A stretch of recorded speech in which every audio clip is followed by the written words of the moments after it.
Uma, Eleanor, I think we're ready to start. So I'm going to do, can you both hear me okay? Yeah. Wonderful. So hello everybody, my name is John Hill and I'm at Hitchcock Gallery in Prague, where I curated along with Philip Power an exhibition called Earthly Survival Monstrous Games, which presents 6 artist-made video games which in different ways subvert our expectations of what video games should be and do, who are the enemies, what are the goals, and how much control we have over the outcomes. Today I'm very happy we're playing another game, Client Entertainment 2016 Don't Starve Together, and we're going to be playing that with Uma Breakdown. Hello Uma. Hi. And with Eleanor there. Hello Eleanor. Hi. And for those of you who are here with me, you probably know that Uma has a game in this exhibition, Take the Moonlight by the Tail, which Philip, who curated the exhibition with me, described as the best game he's played in 2022. And which asks important questions like, what if ancient unknowable creatures like to have their ears scratched? Uma, are you able to make the noise that a monarch makes when it gets its ears scratched? It's a kind of growl. It's a kind of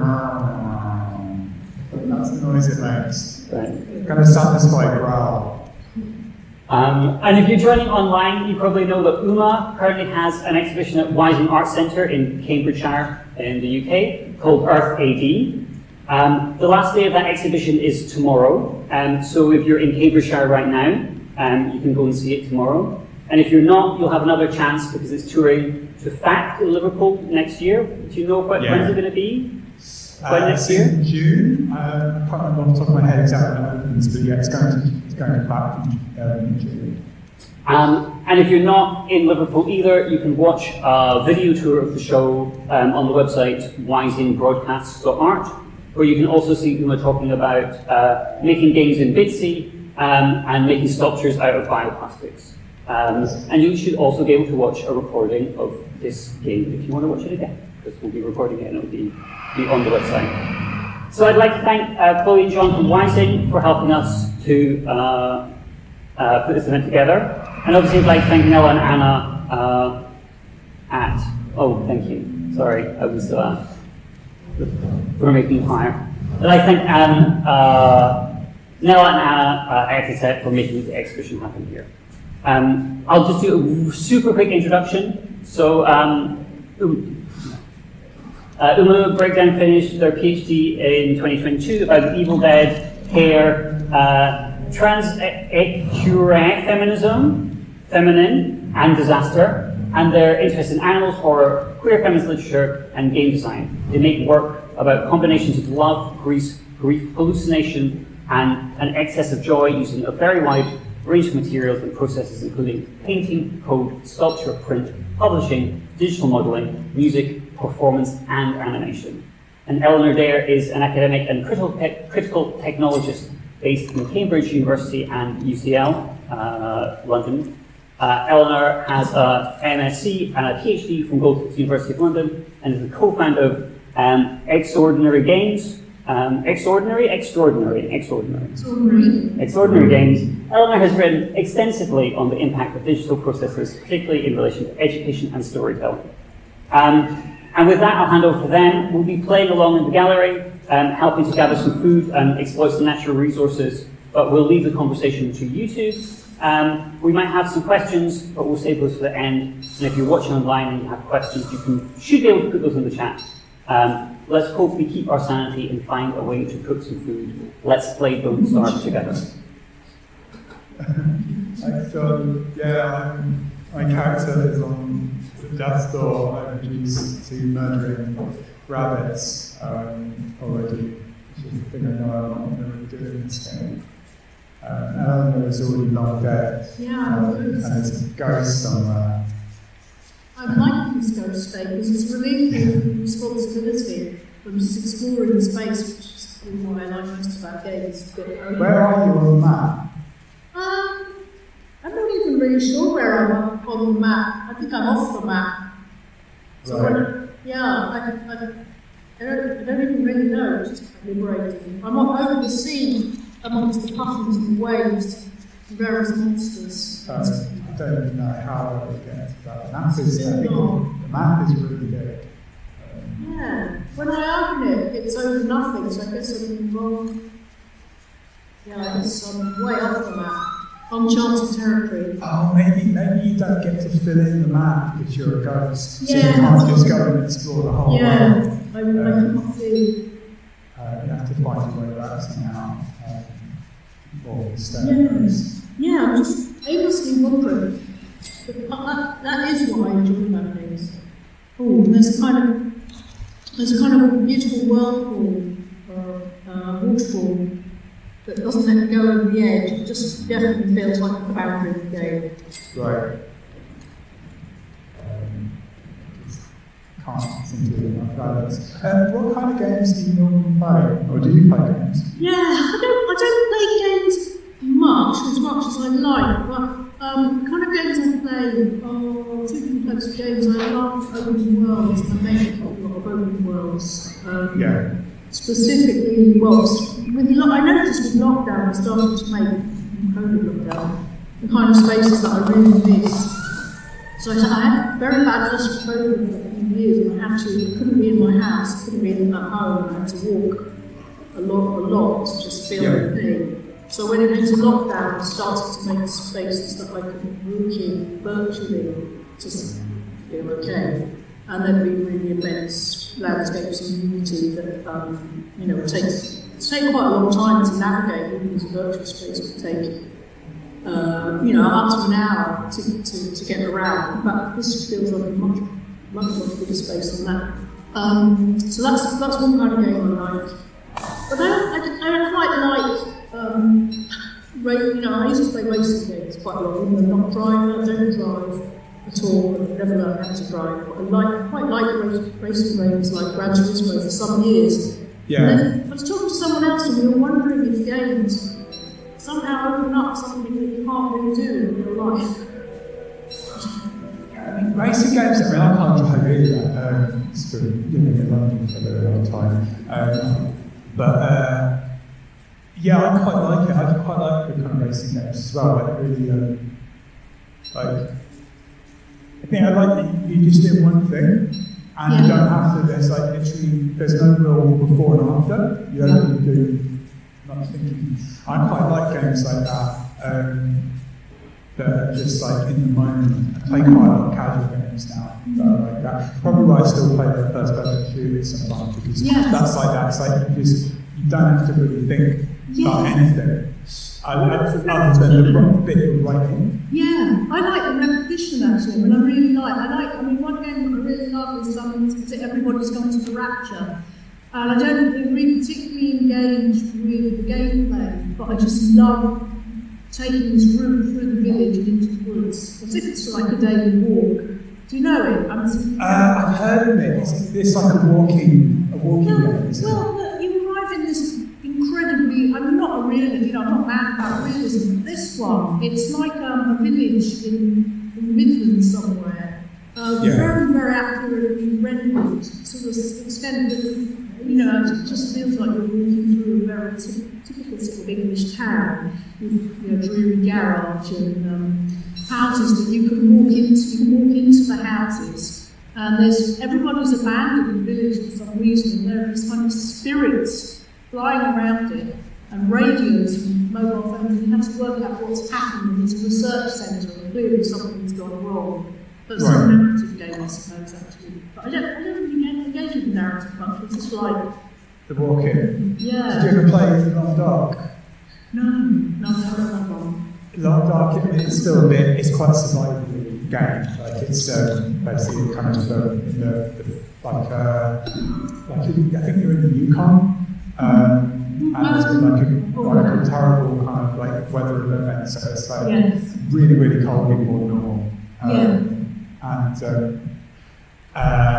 so you've got to survive. I have played it. I survived up to a point, and then I reached this sort of game level of skill or whatever it was, where I just couldn't get past what the pros to it's tough. I think I played it when it was like, because when it first came out early access, it was just like survival, and then when the problem they had like the narrative, which I think is still right, and that's a lot more forgiving, the narrative version, than just survival. Because I don't stuff. think so.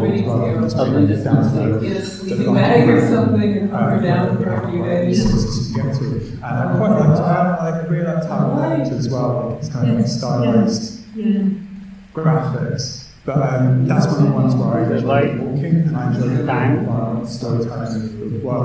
It's snow, yeah. It's supposed to go out. It's like I haven't played it yet since it, but I got well.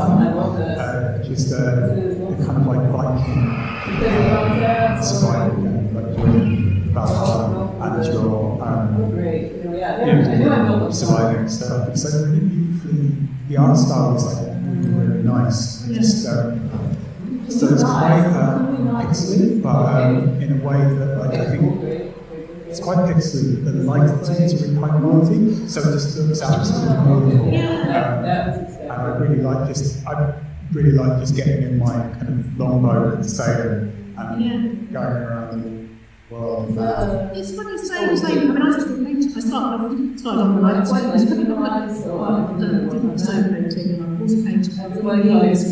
Very interested in landscape, and actually sometimes I think my game development is actually more landscape practice. You can go to if you go back to the spiral, particularly Cambridgeshire. I'm just trying to cheat and scout around a little bit first, so I know where good what rocks I made a couple of games about East Anglia. Well, one of them's about Renfrewshire, creating the airbase, and I guess I can't see the areas in here. understand the relationship between games and militarism. And actually, this seems to be a sort of military or colonial undertones for modern games, even this one in a way. I guess it's back. I'll totally agree. I guess like the survival thing, it's always set up like that. It's always like you arrive in a hostile landscape with people that are living there, but also there to be seen as a resource and a challenge. Then I've really got played a game that has like a survival that isn't that logic. The logic of extraction. Yeah, I mean, I was thinking about what games to play. I was going to suggest Ghost Hunter. I think it's Monster Hunter. Not because I think it's that great, but because it's so explicitly colonial. You know, you start off in a ship. The version that I was looking at. You start off in a ship, go into the new world, clearly with the intention of taking as much as possible. Yeah. Only they sort of confuse it by making it inclusive in a way which I think is a bit of a trick. Yeah, I mean, I guess this is not a new thing, is it? Like, think about like things like Age of Empires, and like even going back to was the first like real time strategy game I played was Q2. Yeah. For Command and Conquer, and that's the same thing. So extract resources, civilization, defeat enemies. I've got, I think probably the best one that isn't, that can not like that. I'm like a huge fan of RimWorld. I've been playing RimWorld for like since going out early access, and it's kind of War Fortress, like low graphics, but like really nicely kind of algorithmic based kind of event system where you can build. You're landing on a planet, you're building some stuff, and you're trying to survive in the long games. You eventually accrue the technology and resources to build a spaceship to launch back into orbit. Which I've been playing, I've got like 1,000 hours in it, and I've only actually bothered to get to that point once because the story is so rich.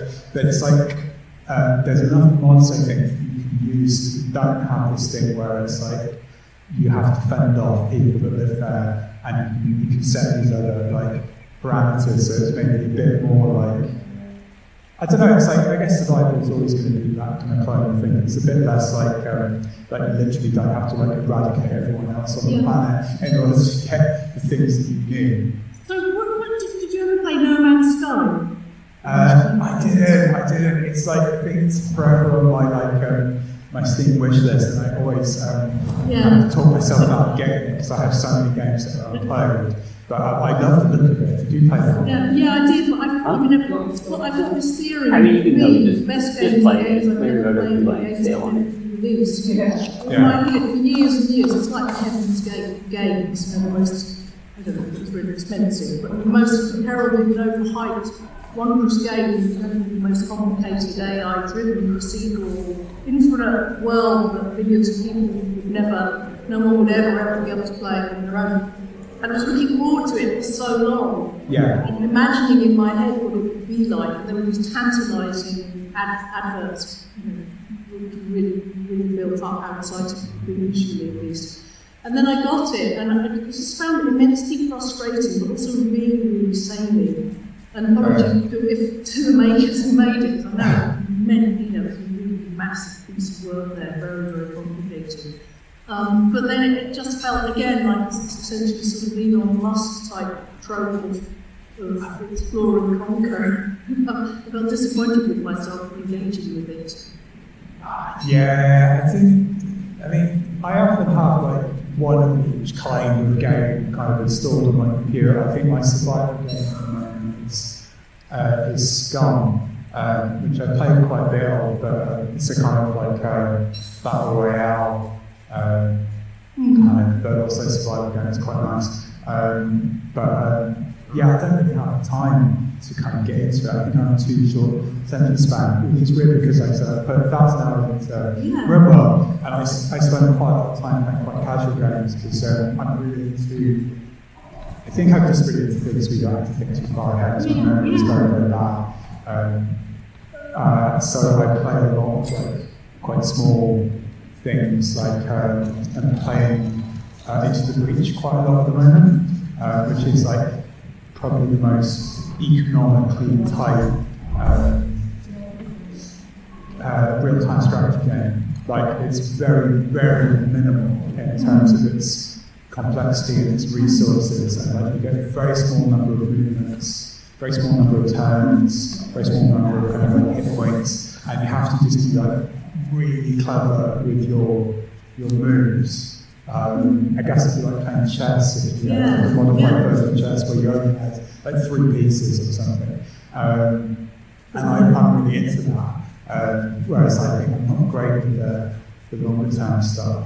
Yeah, I mean, I also like little games. Like, I mean, I love Alpha Putt. I just love the sound of it. Even the sound of that sort of when you hit the ball and this sort of clunking golf ball sound, and the joy of the complexity of these little golfing scenarios. Do you know it? No, is it like a mini golf or something? It's crazy golf. I love crazy golf. In real life, I hate golf, but I love crazy golf. And what I love about crazy golf, what was crazy about crazy golf, is a really good crazy golf course. Is in some ways more like a video game than anything else on earth, with dinosaurs and very coloured water and you know, dungeons. I like the kind of puzzle stuff. Like, I'm a big fan of that. Do you ever play Portal? No.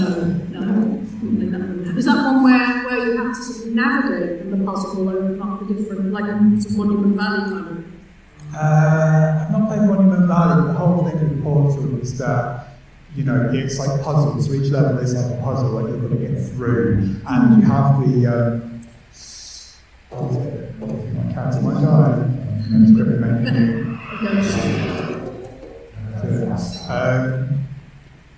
have the portal gun, and the portal gun, you click the left mouse button to place portal A, and then on a wall, on a flat surface, and then the right mouse button places the corresponding other portal. So you kind of, those two things are now connected. So you use this to kind of like move objects or move yourself like through the world. So it's like quite a neat physics puzzle, where sometimes you'll have to like fire a laser, put a portal where a laser is hitting, and put the other bit on another bit of the wall so the laser goes and connects somewhere else on the door, that kind of stuff. Yeah. But Portal 2 was like one of my favourite science fiction stories that was this like mechanic of the portal puzzles wrapped around like one of my favourite science fiction stories. It's like a really beautiful thing about like AI. This is like back in 2008, I think maybe, Portal 2 came out. and it's absolutely wonderful. Oh. But that kind of thing, like the small puzzles, is something that I'm more and more into. You've got to be the sort of time scale, or just I'm not very good at long-term stuff. Like I do like big games, but like if I don't play for a couple of days, I think so. You just need some goals. The And pickaxe. also, I just kind of don't think I have the attention span for longer games anymore at all. Like just you know, I'll like stop playing and like I want to do something else. And so I'm much more into either games that you could literally never end. Or games that are fairly kind of like tight net storytelling. I try to think, because most of what I kind of like I'm interested in writing about and like researching is like horror games, but I'm not actually very good at playing them. I'm much more kind of watching people on stream because I get scared, and also because they're often quite long. Yeah, it's interesting that tension between what you like making and what you like playing. So I've done, I mean, I'm really fascinated by Alfred Hitchcock, so I've done quite a few games, I don't know if they're games or game licks or situations around Alfred Hitchcock, particularly sort of Psycho and Rear Windows, two things that I've come back to a lot, just almost trying to understand those films by creating scenes and moving through them, and just spending hours and hours thinking about the motel room and trying to remodel it, which is almost like a game. For me, it's like a game. I'm wondering if actually making games is a game for me, which is a bit more engaging than the actual gameplay. Yeah, I know what you mean. I do. There's two things there. So yeah, I definitely get the idea of like the main piece that like it's the same kind of thing. It's like there's like problem solving. It's like you like I probably spend more time working on my own stuff and do playing other things.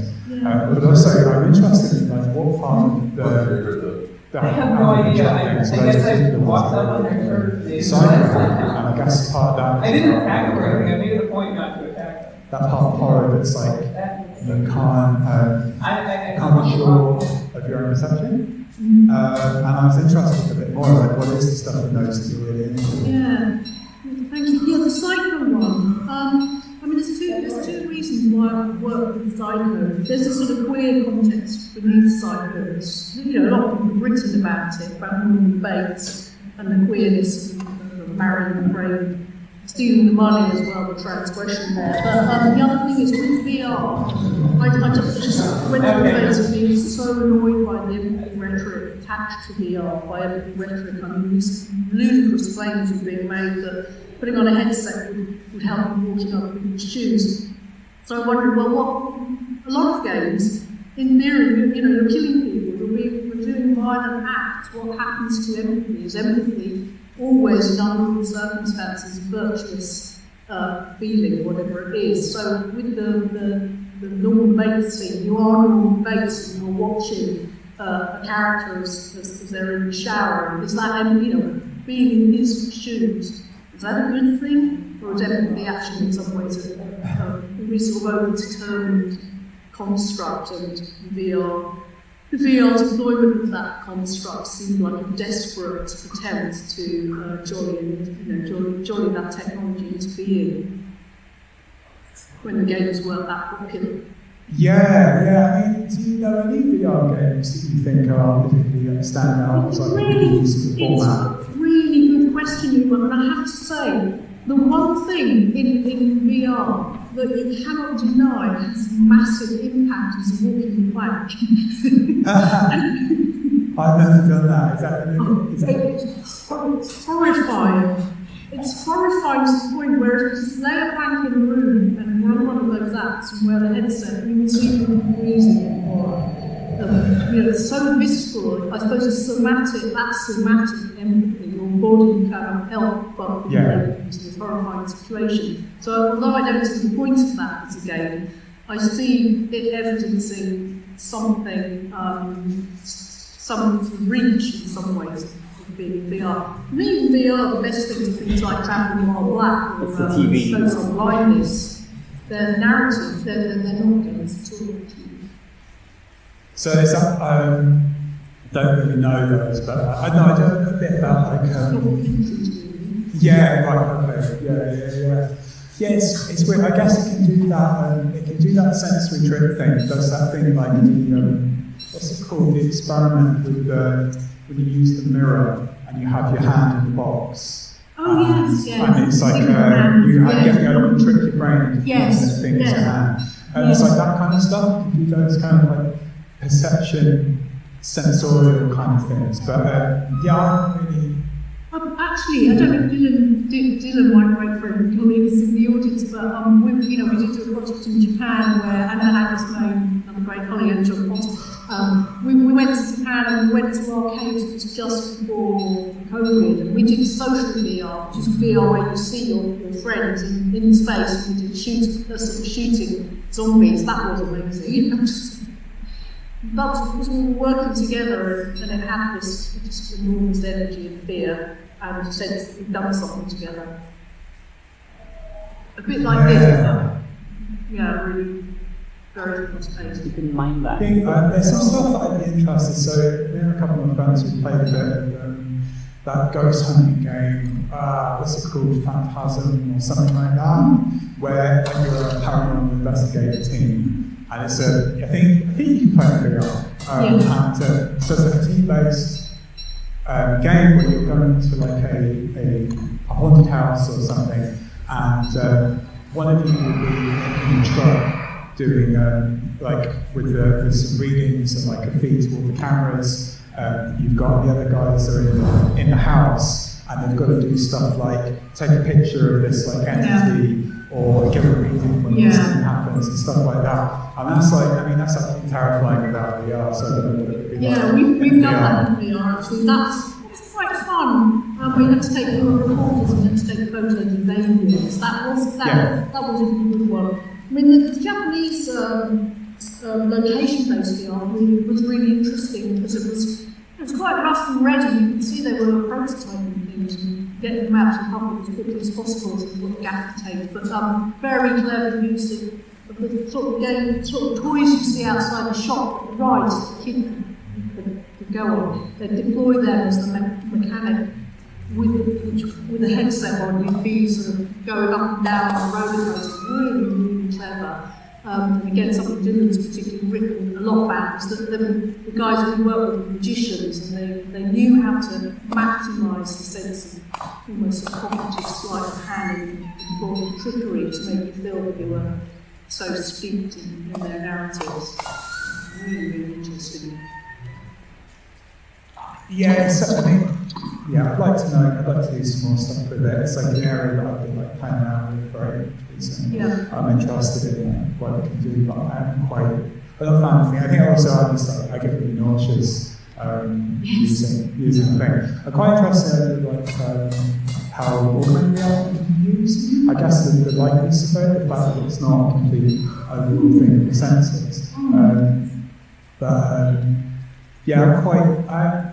think I just personally I need to spend a lot more time with the thing to understand what it can do that other stuff can't, because I want to just be making something that actually this would be better if it was a pen and paper RPG, this would be better if it was a game console like analog thing. Absolutely, and I think we're talking about teaching games, which I definitely do, and the birth and storytelling. When students say, "What's your project going to be?" They go, "VR." That's not a project. That's a technology. Why use VR? What is it? What's it doing that you can't do in the sort of way? It's quite hard to get over that kind of technological disturbance sometimes. And in some ways, it's encouraged by institutions as well, because they get it's like a fear of missing out or something. So what kind of stuff do you do in your teaching? It's like using, would you do things like, you kind of use like very limited resources, or like things like how do you get around that? Ideally, I think that's an ideal situation. That's why I think a very ideal way of teaching in some ways. But there's also pressure from institutions to be seen to develop these sort of professional trajectories, which I personally find very frustrating and limiting, because it means that it's harder to say, well, actually, maybe it's not about technical skill, it's about imagination or or other things, not just about being a great coder or having a good model. So yeah, I think system constraint is really productive, but I don't necessarily think of all university systems of constraint are productive in that sense. Technical sort of technical wanderlust that even universities get seduced by. Yeah, I mean, I've been in some of the other stuff that we're doing, so I've been this research fellowship with A&D in Manchester, and one of the things we were talking about recently was we're talking about climate guidance, for artists to think about the kind of environmental impact. And part of what I was thinking about with that was how do we get around, avoid the temptation to just be okay, well, there's a new piece of technology that we could use, and sometimes those technologies are more efficient, but sometimes it's just it's like going, actually now LCD screens are much cheaper than they used to be, so let's just put loads everywhere. And rather than, what is this doing that I'm not doing that in screens? And think about things like that. And so I'm quite interested in those, I feel like it's comparable to having a restraint in writing, an early kind of economist to let read kind of thing. So what happens if you're only able to use 4:3 old monitors or something? Absolutely, I agree, and I think again, we spoke about some tensions between Unity and perhaps just simpler game engines, simpler ways of making games. I think this sort of construct of innovation can really get in the way of, paradoxically, of being original, of doing things, of breaking out of templates, breaking out even the sort of quite oppressive tropes of games. Things like Unreal Engine, if you do a VR, sort of first-person VR, third-person VR, you have a gun, and it's actually a real pain to get rid of the gun. It's totally geared up to the shooting trope. So I think for me there is this connection between a construct of innovation and a sort of militaristic extraction that I find very, very difficult. I'm thinking about Gary's mod, which I used to kind of play with quite a lot, and I really liked how, if you played Gary's mod, so Gary's mod was the thing, it was it's a mod of Half-Life, and the whole point of the mod of Half-Life was that it was just really, really open. So the gun that you have in Half-Life is remade. So you have the revolver, but the revolver is now it's a thing for building. So it's a tool that you use for making other things appear. And Gmod is the whole premise of it is you can build a world using the assets that would have been in Half-Life, and you can apply all the things like physics and stuff. So, and you can join a circle with a bunch of other people and you can all play together. So you all turn up on this thing, you've got this adventure playground sandbox kind of set of physics and basic properties you can build. So you can do stuff like we're going to build cars and race cars trying to jury rig all the kind of things that you can do from this other game. But people have made wonderful things, so Prop Hunt, which is now a genre of online game itself, originally as a Gmod kind of mode, where the Prop Hunt thing is that a bunch of people are on one side, on the other side, people on one side of the team can turn into an object and then just hide in this world. The other people who is it's just hide and seek. And stuff like that I think is really, really inventive and clever. I was thinking about some of this stuff because it's in John's essay for the project, for the show, thinking about the idea of the game designer not wanting the game maker to kind of break the game. And I think I really empathise with this because you often see stuff like the most amazing, beautiful, thought out, narrative-based game will appear, and then the next day, speedrunners have found this glitch that bypasses 90% of the game. But I'm also there is I don't feel like game designer is like mortified by the idea of people finding new ways of doing it. And I guess there's some things that maybe not true to the original intention, but accidentally become something amazing. Like Gmod is a misuse of art in some ways, but there's also a huge expansion. I suppose that opened up, we're talking about sort of relationships to old formats. It's a bit like sort of reading response theory, that you have to expect that people will use your game in really different ways. And how, ideally, I'd love it if I could make games that were that complex that people then could use them for their own, to project their own lives or narratives into. That's really interesting. I suppose I tried to do that without Hitchcock in some ways. More recently, sort of using deep fakes to try and see if I could be Hitchcock as a director and change some of the more worrying aspects of his amazing work. So I like that, the idea of. So is the idea of like the appropriation a very important part of the view?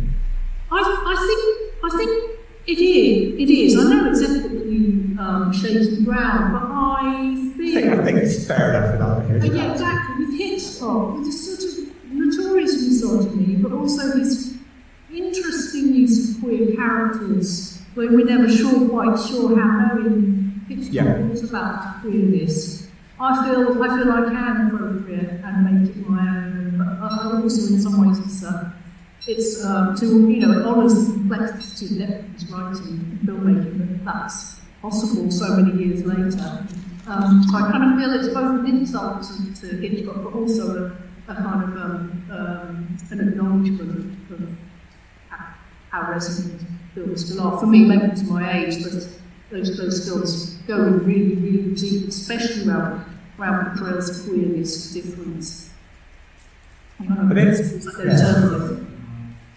Oh, I totally think this is like fair game, and I think it's kind of fine. I think it's interesting that you kind of uncover a lot more from the actual original work by making stuff that's like another use of it. Like, I'm a huge fan of stuff like going against things like the work of H.P. Lovecraft or something, and saying, what is the thing? What is the, not even like a kind of like subconscious of the work, but just like it can be made to do this. It wasn't intended to, but it can be made to do this. I'm really into that.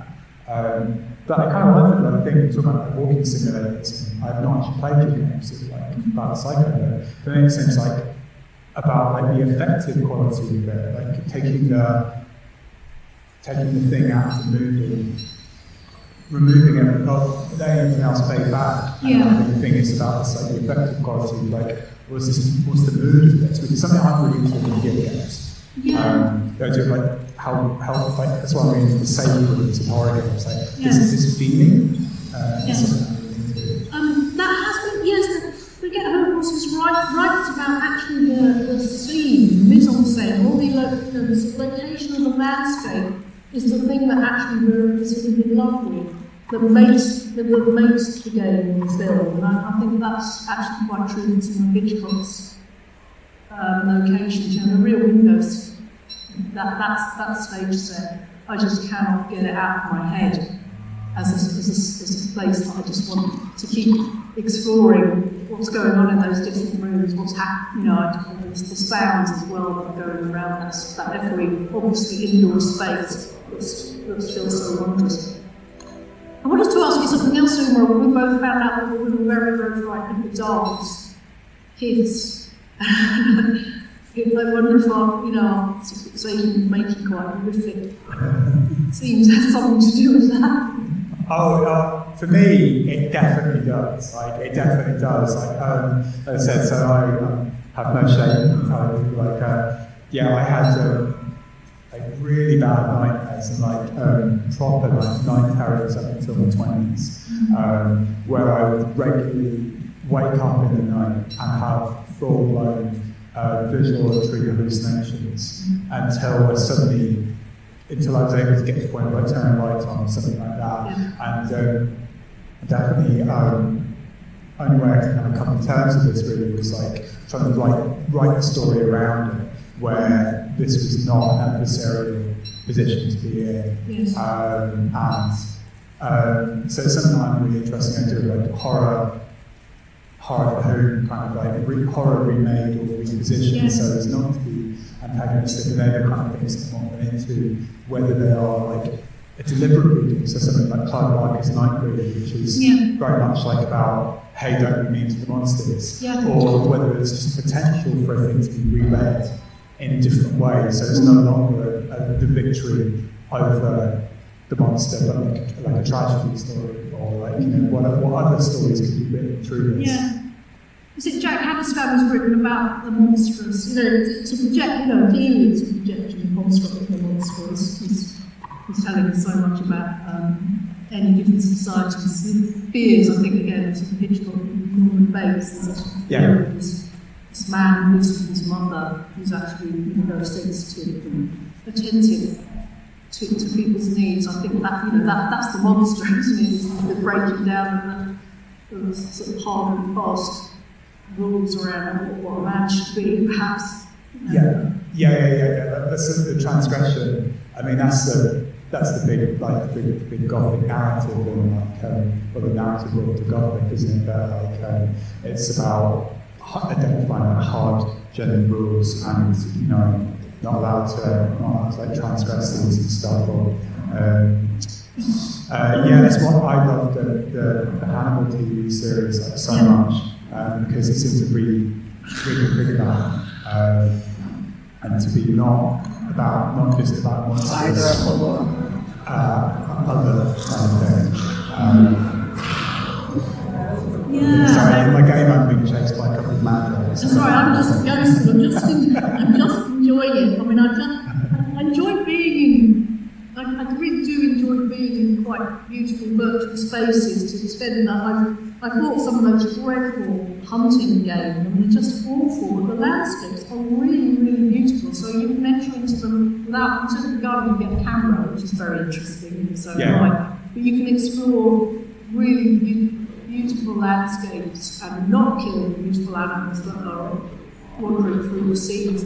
So I feel guilt. I mean, I feel bad for giving money to something like that because they feel like someone who wants to hunt animals.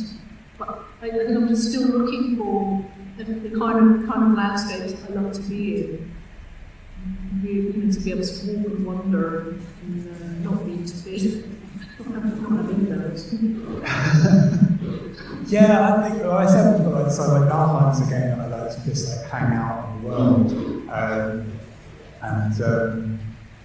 I mean you can do like building and stuff like that. I mean, I don't do the building; it's more of like a kind of thing to focus my attention on. But yeah, just like spending time in the world. I like Firewatch and that. I heard of it. I'm not playing it. I loved it.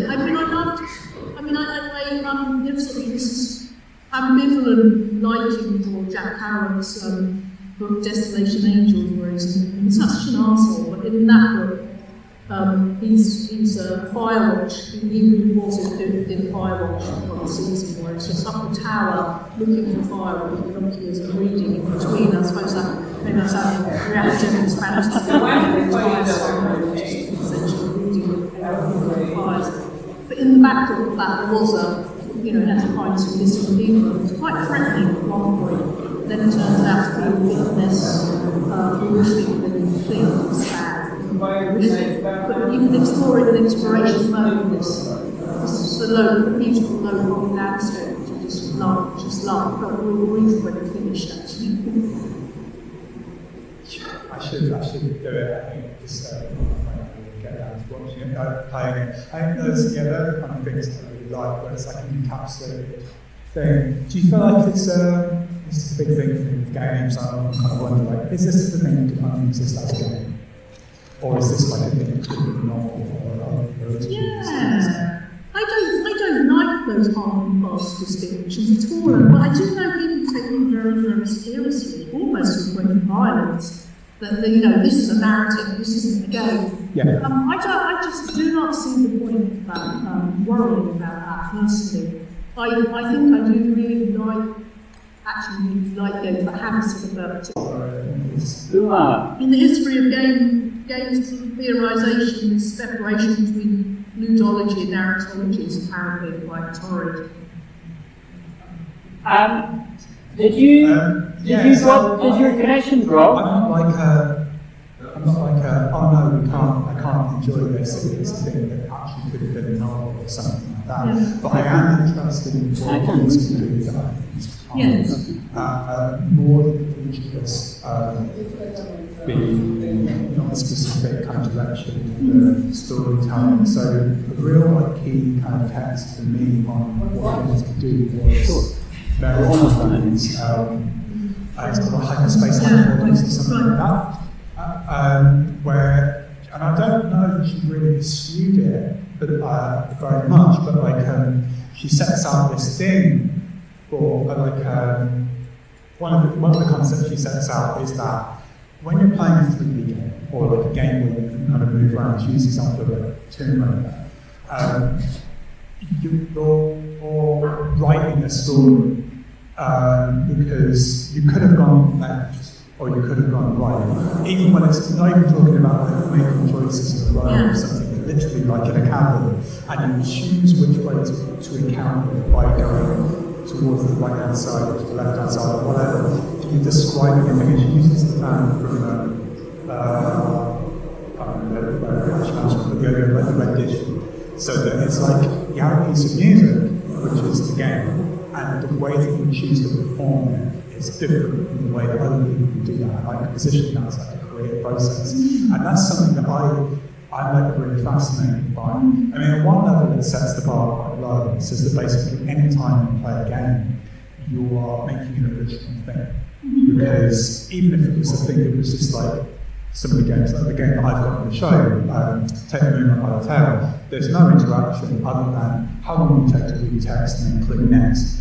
Yes. But even within the rules of what Flanagan's saying, even that would be like a creative thing because you pace it. But as a general thing, I'm really interested in like how can you make the game player, the player into the, like for me, the artist. So they're the most writing the thing, and that's a bit like what we were talking before about making games being the same. Yes. Kind of really want that. Yes, I know. Yeah, I was exactly thinking that myself. Actually, I suppose ultimately, I know that for me the best game is the making game, and maybe that's why I'm spend a lot of time teaching people how to make games or code, make things. Really, I suppose that's the largest part of my job. That's for me has been. I was recently asked to talk about that, and I really got in touch with how strongly being able to. I hate the terms making and maker and all that stuff, but I do know that doing those things has been the most sustaining part of my life. And I really hope that people, I don't want to project it to people, but I hope they can experience that as a sustaining force through thick and thin. Uma, Eleanor, can you hear me? Yeah. So we're being chased by some apparitions, and they're gaining on us, and I think we're reaching sort of almost an hour that we've been chatting, and it's been. I hope you've been.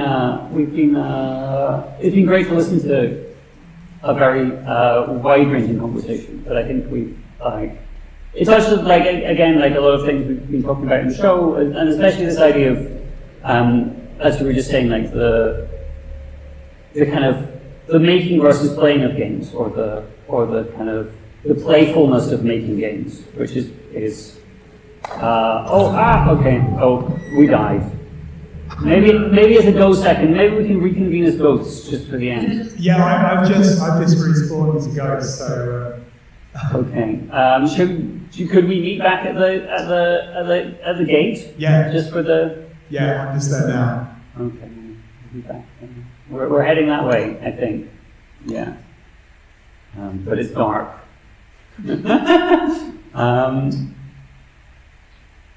Any final thoughts on this game or other games? Or I can see Eleanor's nearby.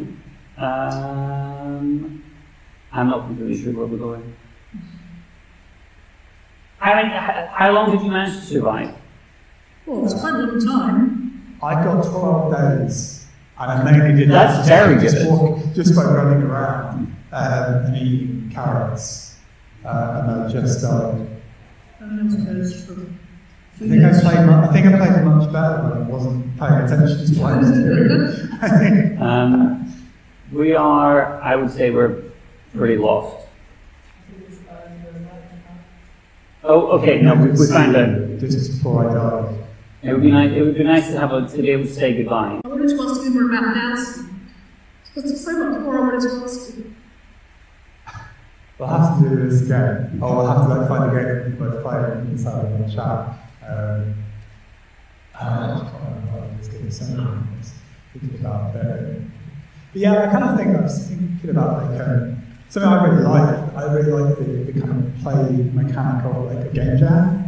Like it's something I'm really interested in. I feel like that's the thing that kind of perfectly encapsulates the idea with me of like a game, of like making a game being the same as playing one. Like I haven't done it in near enough, but every time I have done a game jam, it's been like the thing of doing something on itch and like going, oh, okay, you've got to use these things. Oh, hi there, hi John. Hi there.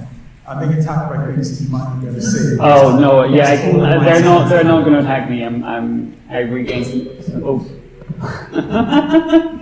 Yeah. Okay. I think that thing about game jams, there's a lot of conversations here, some Josephine Boyle's pieces of, in some ways, games are becoming a sort of rehearsal for people to get ready for their hard-working life, long hours, and precarious contracts. So I think that's another side to that kind of construct or hackathons that I'm written a little bit about the games. But I don't think that's not what you're saying. I think I like the constraints. You've got to do this in a weekend, you've got to do a game that uses the colour blue, you've got to do it in this engine, and you get I really like the thing of like using these, like I think which we talked about before. Like I really like really simple engines because I can hold all of those mechanics in my head and I can think, okay, what's the type of thing I can do with all of these I haven't done before? And the game jam lends itself quite well to that, rather than being like, oh, actually, I would like this to be a AAA looking survival horror shooter.